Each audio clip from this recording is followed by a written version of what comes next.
हमारा कोई नहीं संसार में और सब कोई हमारा है। बस इस भाव से अगर घर में रहो तो तुम एक सन्यासी ही हो।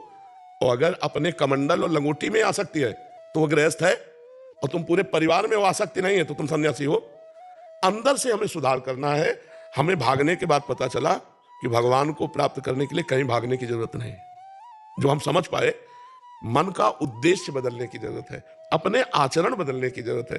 अपना उद्देश्य बदल गया, सब बात बन गई। तो आप गृहस्थ होकर कह रहे हो कहीं मन नहीं लग रहा, एकमात्र भगवान की तरफ, तो उद्देश्य बढ़िया बन गया ना। तो आप गृहस्थ में रहते हुए संत है नहीं। आप भाग कर जहां जाएंगे वहां माया ही माया है। गो गोचर जहां लग मन जाई सो सब माया जानो भाई। कहीं भागने की जरूरत नहीं, बस अपने आप को बदलने की जरूरत है। अब लालच और स्वार्थ कुछ भी नहीं मतलब। हाँ, ये तो सत्संग का प्रभाव है। सत्संग, अब जैसे परिवार है, अब परिवार से अलग निकलना, फिर उस कर्तव्य का कौन पालन करेगा, तो बड़ी समस्या है। अब जैसे हम निकले, हमारा कोई कर्तव्य नहीं था। 3 भाई थे, एक बड़े थे, एक छोटे थे, बीच वाले थे, हमने खसक लिया। बचपन से कोई हमारा कोई संबंध किसी से नहीं था।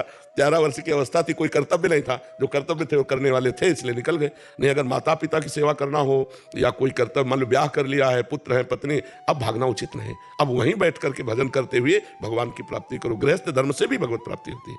तो आपका क्या मतलब, गृहस्थी में कितना रोल रह गया है तो आप देखोगे ना। तो उसका पालन पोषण करना आपका कर्तव्य है।